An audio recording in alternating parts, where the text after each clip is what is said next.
शांत नहीं है ना तो कुछ नहीं सीख सकते हैं। पहले अंदर से शांत होना सीखिए, जरूरी है, पहला चीज वही स्टेप है। आत्मा आपका शांत होना चाहिए। अच्छा, भटकते रहिएगा तो कभी कुछ नहीं सीखिएगा। और आप में से लगभग लोगों की आत्मा क्या है? भटकते रहती है, भटकती आत्मा है आप लोग। तो जब कहा जाए कि शांत हो जाइए तो शारीरिक रूप से और आत्मिक रूप से दोनों तरीके से शांत होना है, तभी जाकर फोकस बनेगा। तो बात हो रही थी हमारे सोर्स की। तो जो सोर्स है हमारे यहाँ, जो सोर्स है वहां से जब लाइट निकलेगा तो इस तरह से निकलेगा। अगर हम क्या करें, यहाँ पे दो स्लिट बना दे, दो छेद बना दे, तो अब जो है लाइट यहाँ से निकलेगा। ये लाइट जब यहाँ पहुंचेगा तो यहाँ से बनेगा अब, और यहाँ जब पहुंचेगा तो यहाँ से बनेगा। आ रही बात समझ में? तो ये दोनों सोर्स क्या कहलाते हैं? ये दोनों सोर्स कहलाएंगे कोहेरेंट सोर्स। बताए थे ये दोनों सोर्स क्या कहलाएंगे? आपस में एक जैसे सोर्स हैं, क्योंकि एक ही सोर्स से ये दो पार्ट में बटे हैं। तो इनका जो पिन टू पिन पॉइंट होगा वो क्या करेगा? मैच करेगा। यानी कि ये जैसा होगा वो ये भी क्या होगा? वैसा ही होगा। तो हर पॉइंट जो है इस पॉइंट से क्या करेगा? मैच करेगा। तो मैच करेगा तब क्या बोलते हैं? Coherent source. क्या बोलते हैं? Coherent source. तो दो बात बताए थे, एक बताए थे कंस्ट्रक्टिव और एक बताए थे डिस्ट्रक्टिव। कंस्ट्रक्टिव किसके बोले थे? जब दो जो है आपस में क्या हो, इस प्रकार मिल जाए, आपस में जुड़ जाए, तब क्या बोलते हैं? Constructive wave. बताया गया था? हाँ सर बताया तो गया था, अभी 2-4 दिन हो गया तो भूल गए होंगे। कंस्ट्रक्टिव में क्या होता है? दो वेव आपस में जुड़ जाती है। जब दो वेव आपस में जुड़ती हैं तब क्या बनता है? Constructive wave. इस प्रकार समझिए कि एक वेव ऐसे है और दूसरा वेव भी इसी प्रकार है। तो ये दोनों एक ही तरफ हैं, तो ये दोनों आपस में जुड़ जाएंगे। तो इन दोनों के कारण जो अगला वेव बनेगा वो कैसा बनेगा? ऐसा। आया समझ में? तो ये क्या होता है? कंस्ट्रक्टिव। लेकिन जब एक वेव ऐसा होगा और एक वेव ऐसा होगा तो ये ऊपर की तरफ जा रहा है और ये नीचे की तरफ। तो हर पॉइंट पे ये एक दूसरे को कट करेंगे। ऐसा समझ में? तो इसके कारण अब जो वेव बनेगा वो क्या बनेगा? तो जो जिधर छोटा बन जाएगा। तो कटिंग हुआ है, समझ में आया? तो ये कंस्ट्रक्टिव वेव के कारण बनता है लाइट बैंड और डिस्ट्रक्टिव वेव के कारण बनता है डार्क बैंड। समझ में आया? जो डार्क क्षेत्र है वो किससे बन रहा है? डिस्ट्रक्टिव से। हिंदी में बोलते हैं उसको विषमकारी। क्या बोले थे? विषमकारी। मतलब एक दूसरे को क्या करे? काटे। एक दूसरे को डिस्ट्रक्ट करे तब डिस्ट्रक्टिव बनेगा, और एक दूसरे से जुड़े तब क्या बनेगा? कंस्ट्रक्टिव। अब ये यंग साहब क्या कह रहे हैं? ये कह रहे हैं कि मान लीजिए कि हमारे पास यहाँ पे एक सोर्स है ना, और ये सोर्स है और इसको हम एक लाइन मान के चलते हैं, मान लेते हैं जी डैश। अब समझा रहे हैं, ध्यान से समझिएगा। जी और जी डैश, और इस पॉइंट पर हम मान के चलते हैं यहाँ से एक लाइन खींच देते हैं। ये वाला पॉइंट वही है डार्क और लाइट फेज वाला। बस हम अभी एक पॉइंट ले लिए हैं, एक लाइन ले ली है, ताकि हम एक्सपेरिमेंटली इस चीज को दिखा सकें। तो यहाँ से जो सोर्स चल रहा है, अब ये सोर्स इधर ट्रेवल करके पहुंचेगा कहीं पे।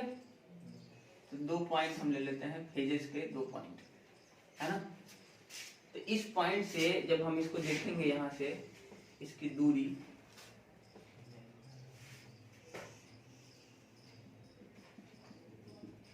तो यहाँ से अलग दूरी होगा और यहाँ से अलग दूरी होगा।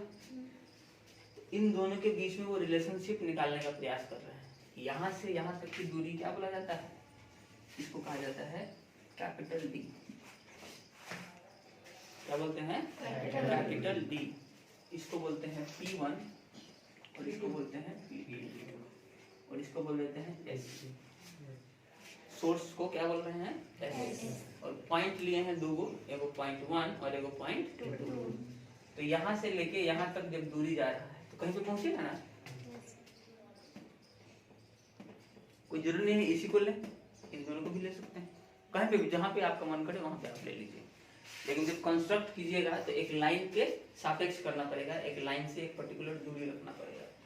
तो जो हम इसका रेंज लिए हैं वो रेंज क्या बोला जा रहा है कि हम पूरे को क्या बोल रहे हैं, यहाँ से लेके यहाँ तक को x, ये पूरी दूरी कितनी है x, समझ में आया? तो इस एक सेटअप से वो क्या प्रयास करना चाह रहे हैं, वो रिलेशनशिप निकालना चाह रहे हैं सोर्स यहाँ से लेके और जिस पॉइंट तक लेके जा रहे हैं वहां तक की टोटल दूरी में क्या रिलेशनशिप है, और उसको किससे रिलेट करेंगे, ये लेमडा से। अब लेमडा क्या है जी, लेमडा जो है वो किसी भी वेव का जो है वो क्या है, एक पर्टिकुलर डिस्टेंस है। एक वेव की जो दूरी होती है, एक वेव का जो लेंथ होता है उसको क्या कहा जाता है, लेमडा वेवलेंथ, तरंग दैर्घ्य, हिंदी में क्या बोलते हैं, तरंग दैर्घ्य। तो यहाँ से लेके यहाँ तक की एक पूरी दूरी को कहा जाता है तरंग दैर्घ्य और उसको लेमडा से डिनोट किया जाता है। तो कुल मिला के बात समझ रहे हैं, वो क्या करना का प्रयास कर रहे हैं, इस d में, इस x में, है ना, और एक स्मॉल d भी होता है, उन तीनों के बीच में रिलेशनशिप निकालने का प्रयास किया जा रहा है, किसके द्वारा, यंग के द्वारा, और वही चीज आपके इस बुक में लिखवाया गया है।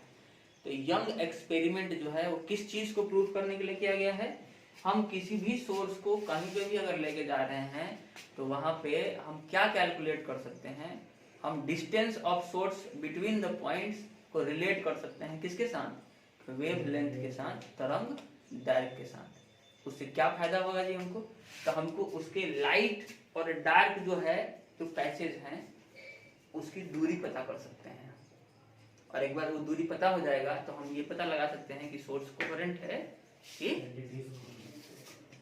इनकोहेरेंट है। क्लियर है? तो एक्सपेरिमेंटली प्रूव करने के बाद, तो अगर हम लोग एक सोर्स को दो सोर्स में बदल दें तो क्या होगा, ध्यान से देखिए। हम बोल रहे हैं कि S1 और S2 दो सोर्स हमारे पास होगा, जैसा कि हम बताए थे कि दो स्लिट अगर बना दिया जाए, दो अगर छेद कर दिया जाए तो वहां से वो कोहेरेंट सोर्स की तरफ निकलेगा और एक पॉइंट पे वो जाके मिलेगा। तो S1 से जाके अगर P पे मिल रहा है तो एक डिस्टेंस तय करेगा, और S2 से अगर P पे जाके मिल रहा है तो ये दूसरा डिस्टेंस तय किया जाएगा।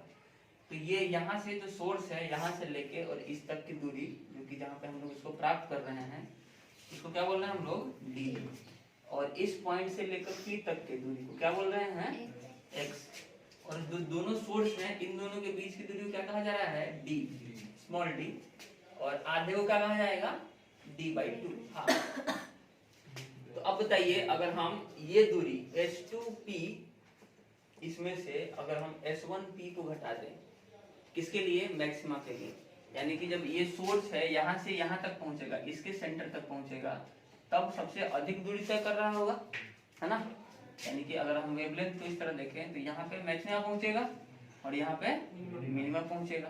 तो जो ऊपर वाली जो दूरी है वो किसके साथ चलेगा, लेमडा के साथ। किसके साथ चलेगा, लेमडा के साथ। तो लेमडा जो है 1 2 में मल्टीप्लाई होता जाएगा, यानी कि एक बार वेव बनेगा तो 1 लेमडा, फिर दूसरा बनेगा तो 2 लेमडा, तीसरा बनेगा तो 3 लेमडा। तो वो किसके बराबर है, वो इन दोनों के दूरी के अंतर के बराबर है, यानी कि S2P इसमें से अगर हम S1P को घटाते हैं तो लेमडा के बराबर आएगा। आप चाहे आप जितनी बार घटाएं हर बार उसी से मैच होगा। क्लियर है? इसको हम बोल देते हैं इक्वेशन 1, एक नंबर इक्वेशन। अब बताइए कि पार्ट डिफरेंस मैक्सिमा के लिए हम लोग कैलकुलेट किए, मिनिमा के लिए कैलकुलेट करेंगे तो किसके बराबर होगा, पार्ट डिफरेंस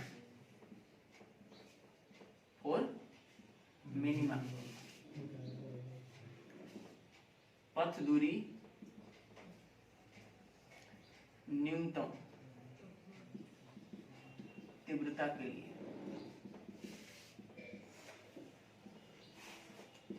तो आधा और जुड़ जाएगा, हाफ लेमडा क्या होगा, जुड़ जाएगा। जैसे ये पूरा फुल लेमडा है यहाँ से लेके यहाँ तक, तो इसके मिनिमा पहुंचने के लिए हमको आधा क्या करना पड़ेगा, इसमें ऐड करना पड़ेगा, तभी तो पहुंचेगा वहां पे। तो हाफ लेमडा जो है क्या होगा, जब ऐड होगा तब जाके मिनिमा तक पहुंचेगा। तो इस बार क्या होगा, S2P माइनस S1P बराबर क्या होगा n plus half into lambda, और इसको हम क्या मानते हैं इक्वेशन 2। अब ध्यान से देखिए, इसमें हम लोग अगर मैथमेटिकल फॉर्म लगाएं, अगर कंस्ट्रक्शन से चलें तो कहेंगे कि बाय कंस्ट्रक्शन, ये जो फॉर्मूला हम लोग देख रहे हैं, ये जो कंस्ट्रक्शन देख रहे हैं, इसमें हम लोग क्या लगा सकते हैं, ध्यान से देखिए। ये बात समझ गए हैं क्या बोले हैं, ये कहाँ से कैलकुलेट हुआ है। जैसे सोर्स यहाँ पे है तो यहाँ पे लिए हैं, तो लाइट पे जब लेके गए हैं तो मैक्सिमम आया है, और जब डार्क पे रखेंगे तो क्या आएगा, मिनिमम आएगा। क्लियर है। तो दोनों के बीच की हम लोग क्या कर रहे हैं, दूरी निकालने का प्रयास कर रहे हैं। और ये प्रयास हम नहीं कर रहे हैं, ये यंग किए थे, उसको हम लोग समझने का प्रयास कर रहे हैं कि वो किस प्रकार किए थे। सोचिए कोई आदमी बैठ के किया है और उसको आपको समझना है, उसमें भी आपको समय लगता है। सोचिए किस कदर भूसा भरा हुआ है। तो S1 और S2 जो है वो हमारे पास जो दूरी है उस चीज को हम लोग कंपेयर कर रहे हैं दो के साथ। कंस्ट्रक्शन से अगर चलें तो हम क्या बोलेंगे बताइए, अगर हम लोग यहाँ से इसको मैच कर दें, यहाँ से अगर मिला दें, यहीं से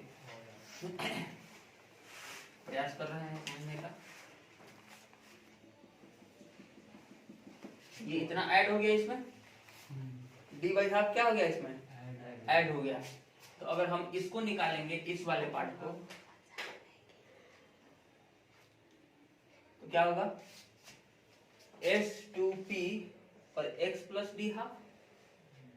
तो अगर हम इसका स्क्वायर करेंगे, पाइथागोरस थ्योरम लगा रहे हैं, दिख रहा है ट्रायंगल, यस सर। इस ट्रायंगल में S2P और यहाँ तक ये कोई एक पॉइंट मान लीजिए, कोई भी एक पॉइंट, तो यहाँ तक अगर हम एक निकाल रहे हैं तो ये क्या हो जाएगा, डी हाफ।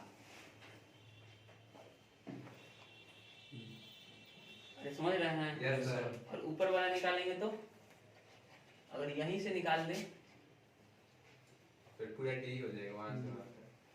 तो इसमें से तो डी प्लस हाफ होगा इसमें, और एक में डी माइनस हाफ होगा। एक में क्या होगा, डी प्लस हाफ होगा, और एक में डी माइनस हाफ होगा। क्लियर है। तो क्या बोलेंगे, बाई कंस्ट्रक्शन।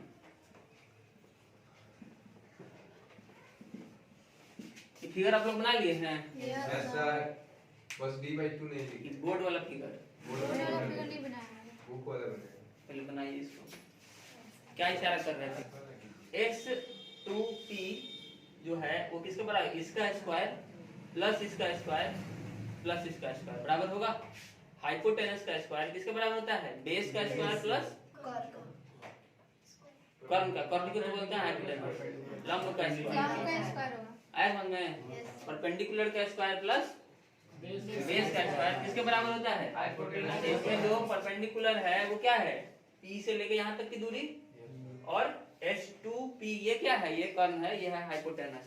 क्लियर है। Yes sir. तो हम क्या कहेंगे कि S2P का स्क्वायर किसके बराबर होगा, D का स्क्वायर और प्लस यहाँ पे x और प्लस ये हो जाएगा d बाई हाफ। तो क्या बोलेंगे, d by 2 x plus d by 2 का होल स्क्वायर।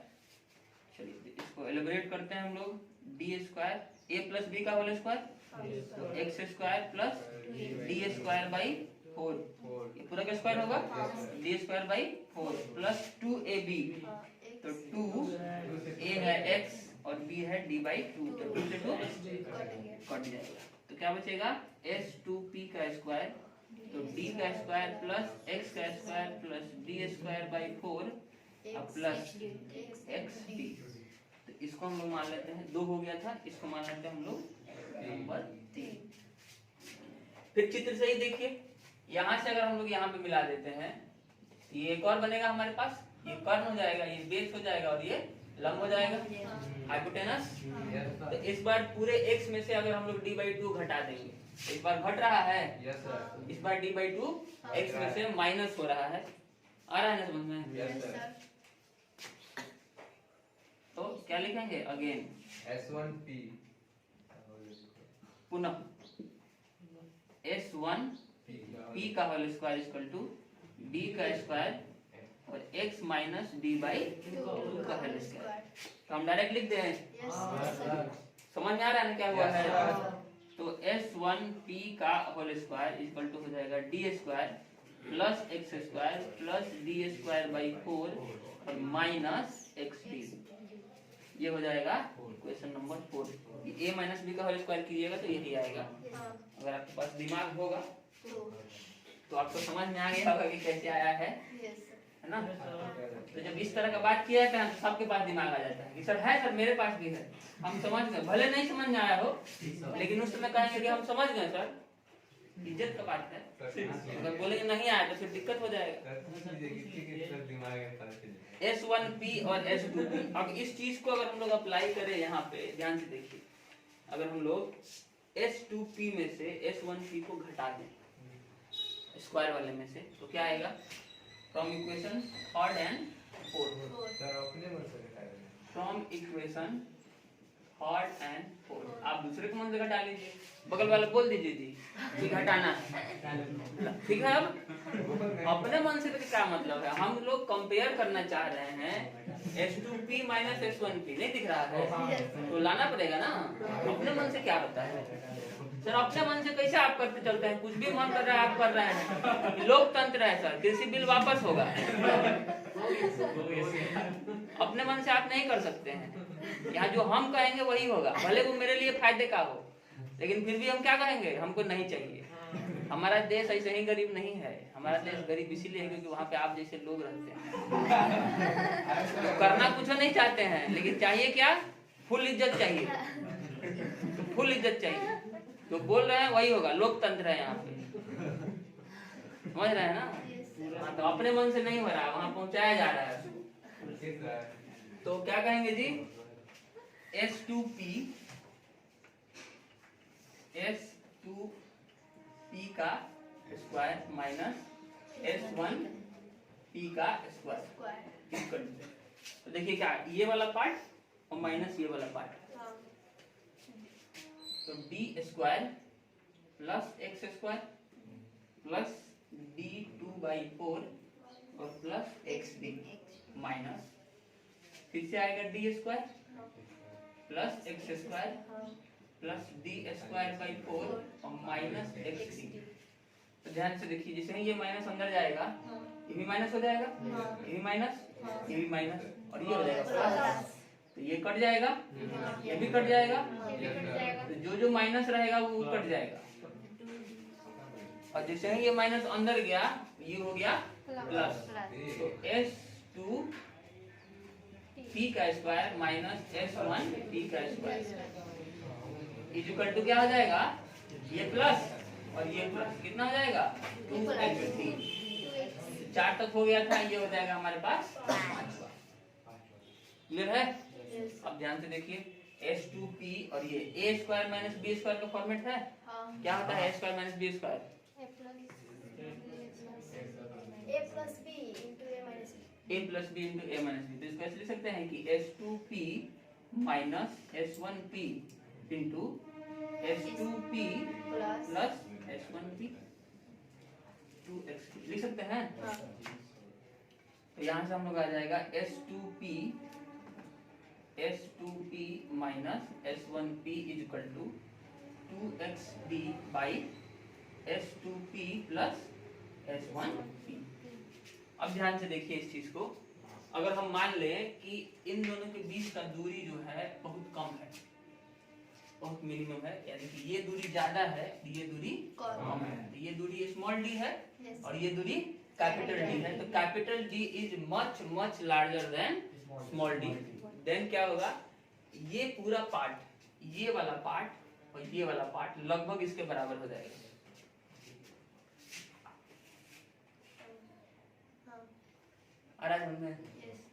मतलब अगर इन दोनों को एक ही सोर्स मान के चले, क्योंकि कम दूरी है, एक ही सोर्स के मान के चलेंगे तो किसके बराबर आएगा, इसी के बराबर आएगा। आ रहा है समझ में? Yes sir. आया कि नहीं आया? ये दोनों कम दूरी पर उपस्थित होगा, ये लगभग आपस में क्या होंगे, बराबर होंगे, और ये दोनों किसके बराबर होंगे, डी के। लेकिन ये कब होगा, जब D is greater than small D. तो हम कहेंगे कि इफ, यदि capital D is greater than small d, then S2P plus S1P is equal to 2d। ये भी d के बराबर होगा, ये भी d के बराबर होगा, तो d प्लस d 2d।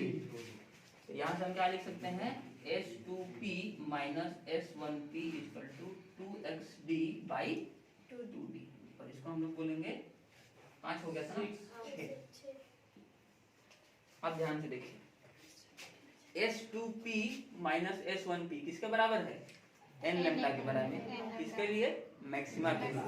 और मैक्सिमा कब आ रहा था, कंस्ट्रक्टिव में जब जुड़ रहा था। और S2p minus S1p equal to क्या है, n plus half into lambda. ये किसके लिए था, डिस्ट्रक्टिव के लिए, ये मिनिमा के लिए है। तो क्या देखिए, S2p माइनस S1p दोनों में लेफ्ट हैंड साइड बराबर नहीं है। पहले बार में हम कहेंगे कि 1 तथा 6 से, तो दोनों आपस में रिलेट होगा। तो क्या कहेंगे, फ्रॉम इक्वेशन 1 तथा 6 से, तो क्या कहेंगे कि इधर से n लैम्डा बराबर हो जाएगा किसके, ये 2xd by 2d। ये कट जाएगा ना जी, यस सर, 2 से 2, xd by 2। तो क्या बचेगा, x d by d is equal to n lambda. LHS बराबर है तो RHS भी बराबर होगा। तो यहाँ से हम क्या कर सकते हैं कि x जो है वो किसके बराबर आएगा, d उधर जाएगा तो n lambda capital D by small d। तो ये किसके लिए आया, लाइट फ्रिंजेस के लिए, लाइट पैचेस के लिए। मैक्सिमा उसी को बोल रहे हैं, लाइट भी उसी को बोल रहे हैं। क्लियर है, लाइट या फिर ब्राइट फ्रिंज के लिए आया है। क्या है formula, x equal to n lambda d by capital D by small d। यहाँ पे n जो है इसमें भी और इसमें भी, दोनों में सेम ही रहेगा। अगर वापस से हम लोग 2 और 6 को कंपेयर करें, ये रहा 2 नंबर और ये रहा 6 नंबर, इन दोनों कंपेयर करेंगे तो एक तरफ आएगा n प्लस 1 बाई 2 लैम्डा और दूसरी तरफ क्या आएगा 2xd बाई 2d। तो 2 से 2 इसमें भी कट जाएगा, xd बाई d आएगा। तो क्या होगा formula, x small d by capital D equal to n plus half into lambda. हमारे पास फिर से x का फॉर्मूला क्या आएगा, n plus half into lambda capital D by small d। मतलब दोनों फॉर्मूले को ध्यान से अगर देखिएगा तो किसका अंतर है, सिर्फ इस हाफ का अंतर है, इन अंतर है। बस आपको डार्क के लिए क्या लगा देना है, हाफ, और जब लाइट या फिर ब्राइट दिया रहेगा तब हाफ क्या कर देना है, हटा देना है। n का वैल्यू क्या रहेगा जी, n का वैल्यू किससे वेरी करेगा, 0 प्लस माइनस, n का वैल्यू जो है एक इंटीजर के फॉर्म में रहेगा। 0 भी हो सकता है, प्लस माइनस 1 हो सकता है, प्लस माइनस 2 हो सकता है, 3 हो सकता है, 4 हो सकता है। समझ गया, तो ये n का वैल्यू। अब दो फ्रिंजेस के बीच की जो दूरी है उसको क्या बोलते हैं, उसको उस डिफरेंस को जो है उसको बीटा से डिनोट करते हैं, है ना। किसे डिनोट करते हैं, बीटा से।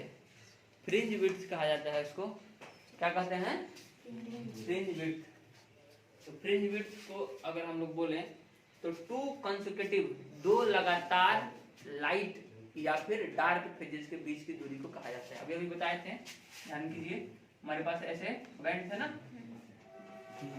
तो यहाँ पे अगर लाइट था तो यहाँ पे डार्क था, फिर लाइट था, है ना। तो जो ब्राइट फेज है और यहाँ पे दूसरा ब्राइट फेज है, तो इन दोनों के बीच की दूरी को क्या कहेंगे, फ्रिंज विड्थ कहा जाएगा।